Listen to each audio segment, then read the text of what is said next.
36 বছর প্রবাস। বাহ, কি সুন্দর বাড়ি করেছে। ছেলেরা টাকা পয়সাগুলো নষ্ট করেনি, একদম মনের মতন বাড়ি হয়েছে। সাইদ, ও সাইদ, মানিক। আরে আব্বা, তুমি তুমি হঠাৎ কিরকম চলে আসলে? আমার তো শরীরের অবস্থা ভালো না, তাই কপিল আমাকে পাঠায় দিয়েছে। কপিল বাড়ি পাঠাতেছ মানে? আমি তো দেখছিস তোমার শরীর একদম সুস্থ।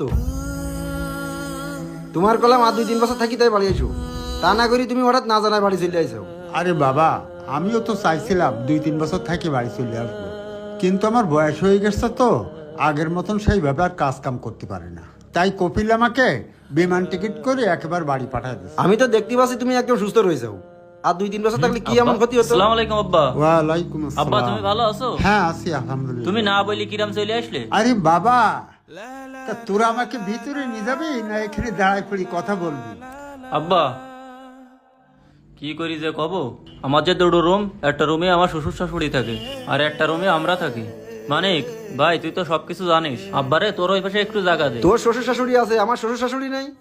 আমার শ্বশুর শাশুড়ি আসলে ওদের আমি কোনে থাকতে দেবো? বাবা, 36 বছর বিদেশ করে যে টাকা পয়সা পাঠাইছি সব টাকা দে এই বাড়ি ঘর করেছিস, আর এই বাড়িতে আমার একটু জায়গা হলো না। এই জন্যই তো আমি কইলাম আর 2 বছর থাকি আইছো।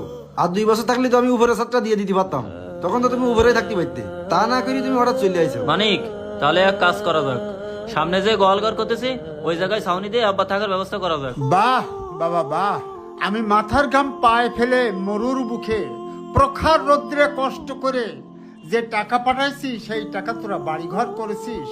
সেই বাড়িতে তোদের শ্বশুর শাশুড়ির জায়গা হলো আর আমার জায়গা হলো ওই গোয়ালঘর। সুসন্তানের জনক আমি, গর্বে আমার বুকটা ফেটে যাচ্ছে। থাক বাবা, তোরা থাক, আমার জন্য তোদের আর কোনোই কষ্ট করতে হবে না। তোরা তোদের শ্বশুর শাশুড়ি নিয়ে এই রাজপ্রাসাদে সুখে থাক বাবা, সুখে থাক। আমি চলে যাচ্ছি, আমি চাই নে আমার জন্য তোদের কষ্ট হোক, তোরা ভালো থাকিস। তরিকুল, এইভাবে বেকার আর কয়দিন ঘুরে বেড়াবি? এবার কিছু একটা শুরু কর। আরে চাচা, চাচা আপনি ভালো আছেন? হ্যাঁ বাবা, ভালো আছি, কিন্তু তোমাকে তো ঠিক চিনতে পারলাম না বাবা। আপনি আমারে চিনতে পারতেছেন না? না বাবা। আমার চিনবেন বা কিভাবে? আমার জন্মের আগেই তো আপনি চলে গেছেন। চাচা, আমি মুজিবারের ছেলে। মুজিবার ছেলে? হ্যাঁ মুজিবার আমার খুব কাছের লোক ছিল। তা তোমার বাবা কেমন আছে বাবা? চাচা, আব্বা তো সে 5 বছর আগেই মারা গেছে। ইন্না লিল্লাহ, তোমার আব্বা মারা গেছে?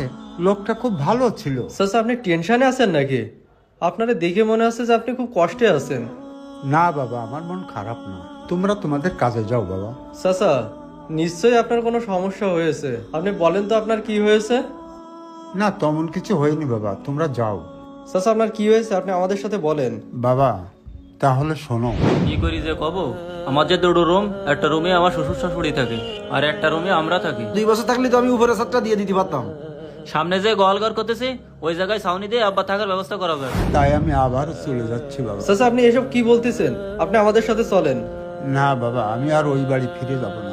না চাচা, আপনারা যাওয়াই লাগবে। এই তরিকুল, চল তো। ভাই আমি এখন যাচ্ছি না, আমার বাড়ি কাজ আছে। আচ্ছা ঠিক আছে, যা তাইলে। চাচা, ব্যাগটা আমার কাছে দেন। সাইদ ভাই, সাইদ ভাই।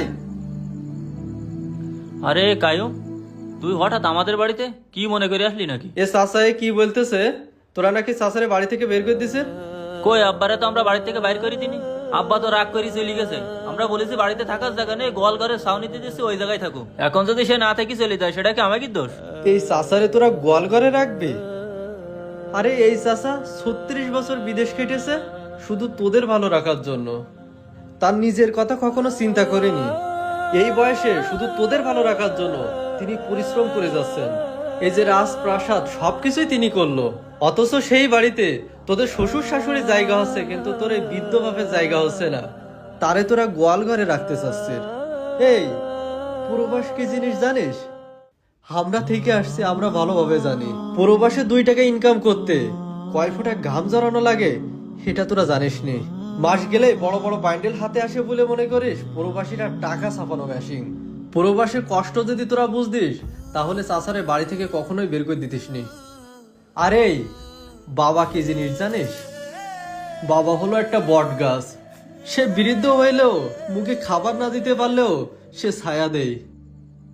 অথচ তোরা কি কুলাঙ্গার সন্তান, সেই বাবারে তোরা বাড়ি থেকে বের করে দিলি। আমার বাবা নে, আমি ভালোভাবে জানি যে বাবা কি জিনিস। তোদের যখন বাবা থাকবে না তখনই তোরা বুঝতে পারবি। যাই হোক, তোদের বাবা যখন তোদের কাছে বোঝা হয়ে গেছে তাইলে ঠিক আছে, তোদের এই বাবারে আমি আমার বাড়িতে নিয়ে যাচ্ছি।